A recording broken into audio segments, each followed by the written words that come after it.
नमस्कार साथियों, मेरा नाम दलपत सुथार और आज हम शुरू करने जा रहे हैं वैदिक मैथमेटिक्स की ब्यूटीफुल सीरीज, वैदिक मैथमेटिक्स के ब्यूटीफुल मेथड, जो कक्षा फर्स्ट से लगाकर कंपटीशन की तैयारी करने वाले विद्यार्थियों के लिए काफ़ी कारगर साबित हो सकते हैं, काफ़ी मददगार साबित हो सकते हैं। क्योंकि इस मेथड से जो कैलकुलेशन नॉर्मल अपन को 2-3 मिनट लगते हैं, वो कैलकुलेशन अपन 5 to 10 सेकेंड्स में सॉल्व कर सकते हैं। आज के समय में और पुराने समय में भी विद्यार्थियों के लिए एक सब्जेक्ट है जिसका डर हमेशा सताता रहता है, और वो सब्जेक्ट है मैथमेटिक्स। तो क्या ऐसा कोई तरीका है, क्या ऐसा कोई मेथड है जिसकी हेल्प से इन मैथमेटिक्स के डर को कम किया जा सकता है या डर को खत्म किया जा सकता है? जी हाँ दोस्तों, प्राचीन गणित में एक ऐसा मेथड्स है जिसको अपन वैदिक मैथमेटिक्स कहते हैं। उसकी हेल्प से उसके डर को अपन खत्म कर सकते हैं और डर को कम कर सकते हैं। तो वैदिक मैथमेटिक्स का उद्भव कैसे हुआ, वैदिक मैथमेटिक्स का जन्म कैसे हुआ, कितने सूत्र है और ऐसा क्या रीजन रहा कि प्राचीन भारत की ये जो वैदिक मैथमेटिक्स थी उसका जो असर है वो कम होता जा रहा है। तो प्राचीन काल में जो ऋषि मुनि होते थे, वो ऋषि मुनि अपने विद्यार्थियों को ओरल नॉलेज देते थे, मीन्स मौखिक ज्ञान देते थे, और उस मेथड का नाम था श्रुति और स्मृति विधि। श्रुति मतलब सुनाना और स्मृति मतलब उसको याद करना। और इस ओरल मेथड में एक जनरेशन से दूसरे जनरेशन तक ज्ञान को ट्रांसफर किया जाता था, नॉलेज को ट्रांसफर किया जाता था। लेकिन उसके बाद ऋषि मुनियों ने 3-4 हजार साल पहले उन सभी ज्ञान को जो वो मौखिक ज्ञान के रूप में देते थे, उनको उन्होंने एक ग्रंथ के रूप में लिखना स्टार्ट किया। और जो ग्रंथ के रूप में लिखना स्टार्ट किया, उन्हीं ग्रंथ को अपन वेदास कहते हैं। हम सब उनको वेदास कहते हैं। ऋषि मुनियों द्वारा रचित कुल 4 वेद है, और उस 4 वेदों में अथर्ववेद के अंदर गणित के बारे में, एस्ट्रोनॉमी के बारे में, ज्योमेट्री के बारे में, आयुर्वेद के बारे में जानकारी मिलती है। तो सबसे पहले एक ऐसा वेद है अथर्ववेद, उसके अंदर वैदिक गणित की सबसे पहले जानकारी मिलती है। उन वेदों के अलावा सम्राट अशोक के काल में एक ब्राह्मी स्क्रिप्ट नाम से एक सिस्टम हुआ करता था, जो नंबर सिस्टम को रिप्रेजेंट करने का काम करता था। इस ब्राह्मी स्क्रिप्ट में क्या होता था कि जो ट्रेडिशनल तरीके से अपन जो 1 2 3 4 5 जो लिखते हैं, उनके लिए एक पर्टिकुलर सिंबल यूज होते थे जो कि नंबर सिस्टम को रिप्रेजेंट करते थे।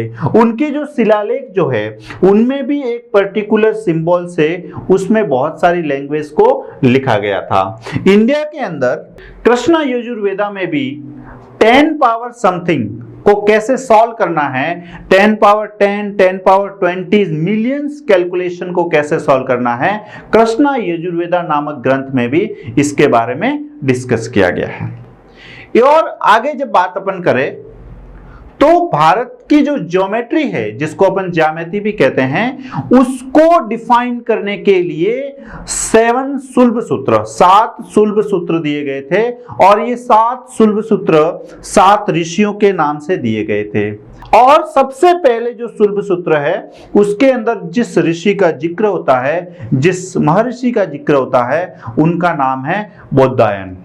बौधायन भारत के ऐसे मैथमेटिशियन थे जिन्होंने यूक्लिड और पाइथागोरस से 1000 साल पहले पाइथागोरस थ्योरम की खोज कर ली थी। उन्होंने जो पाइथागोरस थ्योरम था, उसका जो कैलकुलेशन था, वो धागे की मदद से, एक थ्रेड की मदद से वो उस कैलकुलेशन को बताते थे। और उन्होंने जो अपनी कैलकुलेशन थी, वो यज्ञ वेदी बनाने में काम आती थी। जब अपन हवन का जो यज्ञ कुंड बनाते हैं, हवन कुंड बनाते हैं, उनमें जो डायगोनल है साइड से एकदम प्रॉपर मेजरमेंट होना चाहिए। और उस मेजरमेंट को करने के लिए जो पाइथागोरस थ्योरम कॉन्सेप्ट दिया था, ऋषि बौद्धायन ने दिया था, वो कॉन्सेप्ट भी पुराने ग्रंथों में मिलता है। ऋषि बौद्धायन के अलावा एक और मैथमेटिशियन हुए जिनका नाम था आर्यभट्ट। आर्यभट्ट एक ऐसे मैथमेटिशियन हुए जिन्होंने सबसे पहले सोलर सिस्टम के बारे में स्टडी की थी। सोलर सिस्टम में उन्होंने ये बताया कि अर्थ जो है वो अपनी एक्सिस पे घूमती है। दूसरा, सबसे पहले जो जीरो की जो खोज की वो भी आर्यभट्ट ने की। पाई की अप्रोक्सीमेट वैल्यू जो फाइंड की वो भी आर्यभट्ट ने की। तो इंडिया के अंदर ऐसे कई और भी मैथमेटिशियन हुए जिनका नाम वराहमिहिर है और ब्रह्मगुप्त है। ब्रह्मगुप्त ने साइक्लिक क्वाड्रिलेटरल के एरिया को कैसे फाइंड करते हैं उसके बारे में ब्रह्मगुप्त ने आज से हजारों साल पहले अपनी कैलकुलेशन दी थी। दोस्तों, एक ऐसे मैथमेटिशियन, और मैं दावा करता हूं कि इस मैथमेटिशियन का नाम आपने कभी सुना भी नहीं होगा, उस मैथमेटिशियन का नाम है माधव ऑफ संघग्रामा। माधव ऑफ संघग्रामा एक ऐसे मैथमेटिशियन हुए थे जिन्होंने पाई की वैल्यू की इनफाइनाइट सीरीज को कैसे फाइंड करना है, ये सबसे पहले उन्होंने ये कॉन्सेप्ट दिया था। तो साथियों, इस बात से आप अंदाजा लगा सकते हैं कि प्राचीन वैदिक काल में भारत की जो मैथमेटिक्स थी वो कितनी एडवांस रही होगी। तो ऐसा क्या हुआ कि इस वैभवशाली संस्कृति में हमारे जो महान गणितज्ञ हैं उनका कहीं जिक्र भी नहीं है। तो भारत में बहुत सारे ऐसे इन्वेंटर्स हुए, आक्रमणकारी बाहर से आए, जैसे कि ब्रिटिश आए, मुगल्स आए, डच आए। उन सभी ने भारत के संस्कृति और विरासत को खत्म करने का काम किया। ऐसा कहा जाता है कि भारत में विश्व की सबसे बड़ी यूनिवर्सिटी उस टाइम थी जिसका नाम है नालंदा और तक्षशिला। नालंदा जो कि अभी बिहार में है और तक्षशिला वर्तमान में पाकिस्तान में है। तो नालंदा यूनिवर्सिटी में इतने सारे उपनिषद, इतने सारे ग्रंथ, इतनी सारी बुक्स, इतने सारे रिसर्च ऋषि मुनियों के और महान गणितज्ञों के किए हुए थे, और महान दार्शनिक के इतने सारे जो वर्क थे, इतने सारे ग्रंथ थे। एक बख्तियार खिलजी नामक आक्रमणकारी ने उस लाइब्रेरी को आग लगा दी, और ऐसा कहा जाता है कि उस लाइब्रेरी में इतनी किताबें थी, इतनी ग्रंथ थे कि उसको जलने में 6 महीने तक का समय लगा। उसके बाद ब्रिटिश आए। ब्रिटिश ने जो भारत के म्यूजियम थे, भारत के जो संग्रहालय थे, उसमें जो बचा कुचा जो भी ज्ञान था, बचा कुचा जो भी यूनिक एंटिक चीजें थी, उसको यहां से चुरा के अपने देश लेके गए। जैसा कि मोदी जी आज की तारीख में बताते हैं कि ब्रिटिश वाले 300 साल पुरानी मूर्तियां वापस लौटा रहे हैं, अमेरिका वाले 200 साल पुरानी मूर्ति लौटा रहे हैं। आप सोचिए साथियों, कहां से लौटा रहे हैं, जब यहां से वो चोरी करके लेके गए हैं। ये एक ऐसा शख्स है जो संस्कृत का स्कॉलर रहा हुआ है। उन्होंने संस्कृत भाषा में जो भी वेद और ग्रंथ लिखे हुए थे उनका ट्रांसलेट किया, और अपने रिसर्च के बेस पे वैदिक मैथमेटिक्स को लेकर एक 16 सूत्र दिए और 13 उपसूत्र दिए, जिसको एक बुक के फॉर्म में रिप्रेजेंट किया, जिसमें 16 सूत्र और 13 उपसूत्र थे, 16 फॉर्मूले और 13 सब फॉर्मूले थे। इसलिए इनको आधुनिक वैदिक मैथमेटिक्स का जनक कहा जाता है।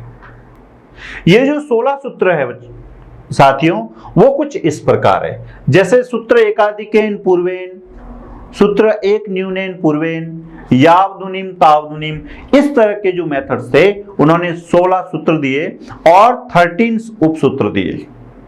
और 13 उपसूत्र में कुछ मैन है, वो है विलोकनम और वेस्टनम।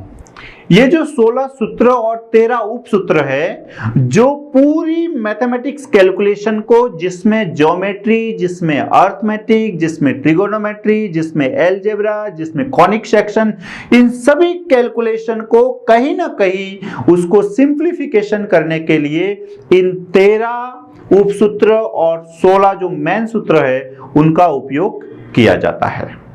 तो अपन एक स्टार्ट करते हैं। एक मेथड है जिसका नाम है सूत्र एकाधिकेन पूर्वेन। सूत्र एकाधिकैन पूर्वेण है, इस मेथड के बारे में सबसे पहले अपन स्टडी करेंगे। तो सबसे पहले डिस्कस करते हैं मेथड टू मल्टीप्लाई बाय सूत्र एकाधिकैन पूर्वेण। सूत्र एकाधिकैन पूर्वेण विधि से मल्टीप्लाई कैसे करते हैं उसके बारे में सबसे पहले स्टडी करेंगे। तो मैं आपको कुछ मेथड्स, कुछ कंडीशंस अप्लाई कर रहा हूं और उसके बेस पे इस तरह की कैलकुलेशन को सॉल्व करेंगे। ये जो मेथड है वो 2 डिजिट 3 डिजिट को मल्टीप्लाई करने के लिए काम आता है और इस मेथड की जो कंडीशन होती है वो कंडीशन ये है कि 2 डिजिट नंबर है आपके पास, जैसे एक 2 डिजिट नंबर है आपके पास 23 और एक 2 डिजिट नंबर है आपके पास 27। तो कंडीशन क्या है इसके अंदर? कंडीशन ये है कि इसके जो फर्स्ट डिजिट, जो ये वाली जो फर्स्ट डिजिट है वो डिजिट सेम होनी चाहिए और जो इसके लास्ट वाली डिजिट है उसका सम 10 होना चाहिए। यदि इस तरह की कोई कैलकुलेशन है तो वहां पर ये मेथड यूज होगा और इस मेथड का नाम है सूत्र एकाधिकैन पूर्वेण। जो यूनिट डिजिट है, इकाई का अंक है, उसका सम, उसका जोड़ 10 होना चाहिए और आगे वाली डिजिट सेम होनी चाहिए। यदि ऐसा है तो इस सूत्र के हिसाब से सबसे पहले यहां पर 2 है तो 2 का नेक्स्ट नंबर क्या है? 3। 2 का नेक्स्ट नंबर आएगा 3 और लास्ट 2 डिजिट है उसका एज इट इज मल्टीप्लीकेशन होगा। 2 इंटू 3 का मल्टीप्लाई करेंगे तो 6 और 3 इंटू 7 का मल्टीप्लाई करेंगे तो 21। तो 23 और 27 का जो मल्टीप्लीकेशन होगा वो कुछ इस तरह से होगा। एक और एग्जांपल लेके समझते हैं कि जैसे अपने पास एक क्वेश्चन है जो है 36 मल्टीप्लाई बाई 34। आगे वाली डिजिट दोनों में सेम है और पीछे वाली डिजिट का सम 10 होना चाहिए। तो इस तरह के क्वेश्चन को सॉल्व करने के लिए क्या करेंगे? पीछे वाले दोनों डिजिट का मल्टीप्लाई करेंगे, दैट इज इक्वल्स टू 24। और ये जो डिजिट है वो 3 है तो 3 की जस्ट एक डिजिट, सूत्र एकाधिकैन पूर्वेण, जो ये पूर्व में नंबर है उसमें एक अधिक करेंगे तो 3 का जो नेक्स्ट नंबर होगा वो 4 होगा तो 3 4 जा क्या आएगा? 12 आएगा। तो इस तरह से इसका जो कैलकुलेशन होगा। एक और एग्जांपल लेके समझते हैं कि एक नंबर है 42 multiply by 48। See 2 multiply by 8 करेंगे तो आंसर आएगा 16 और 4 में एक अधिक करेंगे तो 5, 4 हो जाएगा 20। तो ये जो मेथड है इस मेथड का नाम है सूत्र एकाधिकैन पूर्वेण। आई होप कि आप समझ गए होंगे। जैसा आपने सीखा है सूत्र एकाधिकैन पूर्वेण को, उसको एक वर्कशीट की हेल्प से फटाफट सॉल्व करते हैं। कंडीशन आप देख लीजिए, आगे वाली डिजिट सेम है, पीछे वाली डिजिट का सम 10 है। आगे वाली डिजिट सेम है, पीछे वाली डिजिट का सम 10 है। आगे वाली डिजिट सेम है, लास्ट डिजिट का सम 10 आ रहा है। ओके, तो क्या करेंगे? लास्ट के जो 2 डिजिट है उनका मल्टीप्लाई करेंगे। 6 4 जा 24 और 2 का नेक्स्ट नंबर 3 है तो 2 3 जा 6। This is your beautiful answer. Next number is 4 6 जा 24 और 5 का नेक्स्ट नंबर 6 होता है तो 5 6 जा 30। 5 को 5 से मल्टीप्लाई करेंगे 25 और 6 का नेक्स्ट नंबर 7 है, 6 7 जा 42। 8 को 2 से जब आप मल्टीप्लाई करेंगे तो 16 और 9 का नेक्स्ट नंबर 10 है तो 9 10 जा 90। अब यहां पर 3 डिजिट नंबर है, इसमें देखिए आगे वाली जो डिजिट है वो सेम है, पीछे वाली डिजिट का सम हो रहा है 10। तो 6 4 जा करेंगे तो 24 और 10 का नेक्स्ट नंबर 11 है तो 10 11 जा 110। यहां पर भी सेम नंबर है, आगे वाले दोनों डिजिट 11 है। 3 7 जा करेंगे मल्टीप्लिकेशन तो आएगा 27 और 11 और 12 का मल्टीप्लाई करेंगे तो आएगा 132। और 3 डिजिट नंबर, जैसे कि ये 4 डिजिट नंबर है, 4 डिजिट नंबर में भी कैलकुलेशन सेम है। ये वाली जो आगे वाली डिजिट है वो 100 और 100 सेम है, पीछे वाली डिजिट है वो है 8 और 2। 8 और 2 का मल्टीप्लाई करेंगे तो आएगा 16। 100 और 101 का मल्टीप्लाई करेंगे तो 101 और आएंगे 20। तो इस तरह से आप सूत्र एकाधिकैन पूर्वेण मेथड से ये जो कैलकुलेशन है वो इजी तरीके से सॉल्व कर सकते हैं। टोटल 70 to 80 मेथड है, और कुछ मेथड इसमें सुटेबल होते हैं, कुछ मेथड इसमें सुटेबल होते हैं। स्टेप बाय स्टेप जब आप मेथड को पढ़ेंगे तो सभी नंबर्स कवर्स हो जाएंगे, 1 to 1000 तक कोई भी नंबर नहीं बचेगा। इसी तरह से इसी मेथड को यूज करके, सूत्र एकाधिकन पूर्वेन मेथड को यूज करके स्क्वायर कैसे फाइंड करते हैं, जैसे अपने पिछले वाले टॉपिक में पढ़ा था, सूत्र एकाधिकन पूर्वेन मेथड को यूज करके मल्टीप्लिकेशन फाइंड करना। इसमें सूत्र एकाधिकन मेथड को यूज करके स्क्वायर फाइंड करना। सूत्र एकाधिकन मेथड क्या कहता है, कंडीशन क्या कहती है, लास्ट वाली डिजिट का सम 10 होना चाहिए। तो दिमाग लगाइए कि एक ऐसा नंबर जिसका यूनिट डिजिट 5 होता है उसका स्क्वायर फाइंड करना है। लाइक एक नंबर है अपने पास 25, द स्क्वायर ऑफ 25। ओके, एक नंबर है जिसका यूनिट डिजिट 5 है, तो यूनिट डिजिट 5 है, मतलब एक नंबर है वो है 25, और आपको फाइंड करना है 25 का स्क्वायर। तो 25 स्क्वायर का मीनिंग होता है 25 मल्टीप्लाई बाई 25। मतलब कोई भी एक ऐसा नंबर जिसका यूनिट डिजिट 5 होता है उसका उसी से मल्टीप्लाई करेंगे तो लास्ट की 2 डिजिट का सम ऑटोमेटिक 10 हो जाएगा, और जब उसी नंबर को उसी से मल्टीप्लाई करते हैं तो आगे वाली डिजिट भी सेम रहेगी। तो ये दोनों कंडीशन ऐसी है जिसको अप्लाई कर सकते हैं सूत्र एकाधिकन पूर्वेन मेथड में। तो कोई भी नंबर जिसका यूनिट डिजिट 5 हो, ऐसे नंबर का स्क्वायर फाइंड करना सूत्र एकाधिकन पूर्वेन मेथड से कर सकते हैं। तो ये मेथड क्या कहता है कि जो लास्ट वाला डिजिट 5 है तो 5 का स्क्वायर करेंगे तो लास्ट में आएगा 25, और यहां नंबर है अपने पास 2 का नेक्स्ट नंबर होता है 3, तो 2 3 जा करेंगे तो होगा 6, मतलब 25 का जो स्क्वायर होगा वो होगा 625। एक और प्रैक्टिस, एक और नंबर, एक नंबर है अपने पास 55 का स्क्वायर। सबसे पहले 5 का स्क्वायर करेंगे तो लास्ट में आएगा 25, और 5 का नेक्स्ट नंबर है 6, और 5 6 जा करेंगे तो मल्टीप्लिकेशन आएगा 30। इसी तरह से 55 का जो स्क्वायर होगा वो हो जाएगा 30 25। एक नंबर है अपने पास 85, द स्क्वायर ऑफ 85, लास्ट में 5 का स्क्वायर आएगा तो आएगा 25, और 8 का नेक्स्ट नंबर होता है 9, 8 9 जा लिखेंगे तो आएगा 72।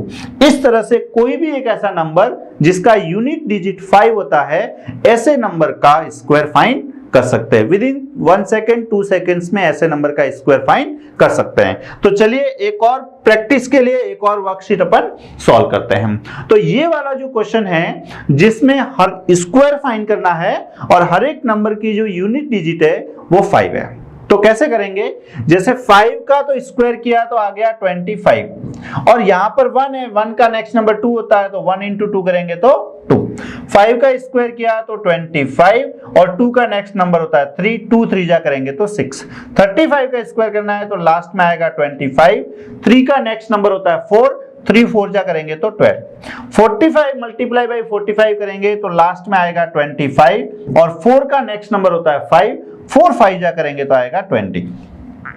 नेक्स्ट 55 का स्क्वायर करेंगे तो आएगा 25, 5 का नेक्स्ट नंबर होता है 6, और 5 6 जा होता है 30। 65 का स्क्वायर करेंगे तो लास्ट में आएगा 25, 6 का नेक्स्ट नंबर होता है 7, और 6 7 जा करेंगे तो आंसर आएगा 42। 75 का स्क्वायर करेंगे तो लास्ट में आएगा 25, 7 का नेक्स्ट नंबर होता है 8, 7 8 जा होता है 56। अब 85 के स्क्वायर की बात करेंगे तो लास्ट में आएगा 25, और 8 का नेक्स्ट नंबर होता है 9, 8 9 जा करेंगे तो आएगा 72। 95 का स्क्वायर की बात करेंगे तो लास्ट में आएगा 25, और 9 का नेक्स्ट नंबर 10 होता है, 9 10 जा हो जाएगा 90।